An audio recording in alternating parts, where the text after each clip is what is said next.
Hi, so I thought it might be getting a little boring with just zombie deck profiles, so I figured I'd show something that's a little less competitive and a little more fun, I suppose. This is my Counter Fairy deck. It's what I'd consider non-competitive or rogue tier, but let's get into it, I suppose. So, for your boss monsters in the main deck, you're running 2 copies of Sacred Arc Air Knight Partash. This monster is really cool. His effect states, if you activate a counter trap or negate the activation of a spell trap or monster effect except during the damage step, you can banish 2 other fairies and special summon him from your hand or graveyard, which is really helpful, being able to recur himself from the graveyard and all that. As well, he deals piercing damage, and if he deals damage to your opponent, you can grab a counter trap from your deck. Pretty helpful. For your counter fairies, you're running 2 copies of Power Angel Valkyria. So if you negate the effect of a monster spell or trap effect, you can once per turn go searching for any fairy in your deck, which is cool. She's also your primary beat stick, having 1800 attack, and she's fully able to be special summoned by Ties of the Brethren.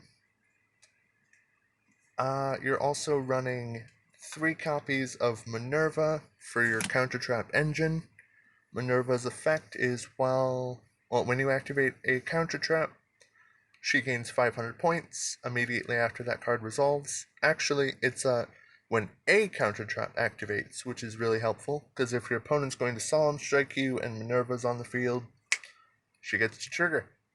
But she also has a really cool effect if Sanctuary in the Sky is on the field, where you can target one counter trap that's not the counter trap that you activated in your graveyard with a different name, and add that card back to your hand. So she's your counter trap engine. She's also a level 4 light attribute fairy, so Ties of the Brethren can trigger. Going on, another level 4 fairy is Bountiful Artemis. Each time a counter trap activates, you draw a card. She's your draw engine, which is really cool. And then finally, Miguel, Sage of the Sky. When a counter trap activates, she gives you 1000 life points, and if Sanctuary is on the field, you can destroy a card on the field. And it's really cool because it's a non-targeted destroy. The last monsters you run in the deck are 3 copies of Guiding Ariadine, which are right here. She, as a monster, if she's destroyed, gets you one of 3 counter traps that you reveal to your opponent. And if you want, you can just reveal 3 of the same counter trap and get that. But primarily you run her for her pendulum effect, which is you don't have to pay life points or discard to activate counter traps, which is super helpful. Oh, I did mistake. There's one more set of monsters. Honests. These are your primary battle winners. Also, really helpful to summon Honest, Ties of the Brethren, 2 other fairies onto your board, then Honest effect and return it to your hand. Honest is all about when your light monster battles, you can discard Honest to bump up your monster's attack by the attack of your opponent's monster. So, really helpful.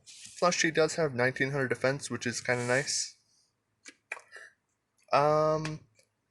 So, a couple of your cards state Sanctuary in the Sky, so you're going to be running one of those. Its effect is you prevent battle damage to owners of fairies, which is nice. You don't take damage from battles involving a fairy, which is really cool. But not the best card. It's much better if you run Sanctum of Partash, which is a monster bumper. It gives your monsters 300 additional attack, and its name becomes Sanctuary. As well, set cards can't be targeted or destroyed by card effects, and once per turn, you can target a total of 3 fairies and or counter traps in your graveyard and put them back on the top of your deck in any order. So it's a perfectly great card. You run a bunch of fairies, so for an additional draw cards from the sky, which banishes a light fairy from your hand, then allows you to draw 2 cards. But you can't special summon or conduct battle phase the turn you activate cards from the sky. But it's really helpful if you're just really in a pinch and need that extra draw to get anywhere. Next, Ties of the Brethren gets you your setup board. You just normal summon a fairy, Ties of the Brethren it, and then go grab 2 additional fairies, which is really helpful. But you're just not allowed to commit battle phase that turn, and you do lose 2,000 life points. Moving into the counter traps. You run a whole host of them, but 1 red reboot, just for if your opponent's trying to do trap shenanigans. The fact that you can activate it from your hand, and if you have Ariadyne on your field and activate this from your hand, you're not losing any life points. I think it's a really useful card.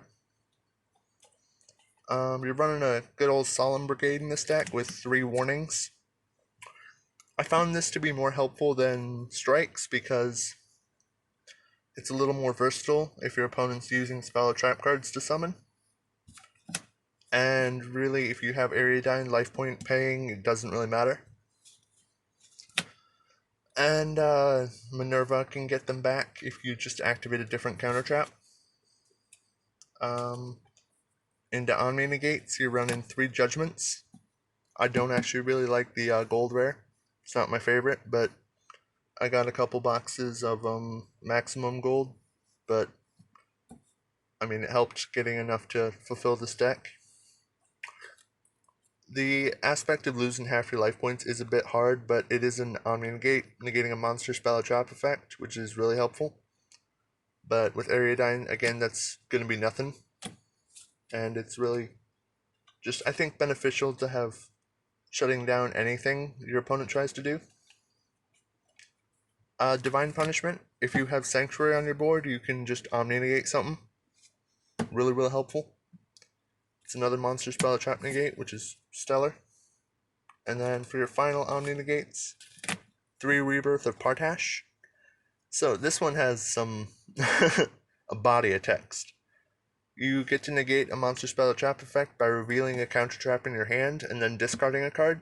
Then you have to pay 1,000 life points. But the card is negated, it's not destroyed, and it gets shuffled back into the opponent's deck. But after that, you also get to special summon a Partash monster from your deck or extra deck, which is helpful for either getting your Sacred Arc Air Knight or a monster we'll talk about in the extra deck.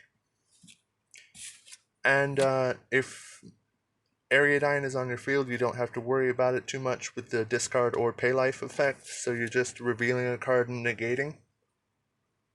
It's really helpful if you happen to have Red Reboot in your hand and then Partash set, so you can activate Partash, reveal Red Reboot, and then negate your opponent's effect, summon a Partash, and then also have Red Reboot just as a extra option.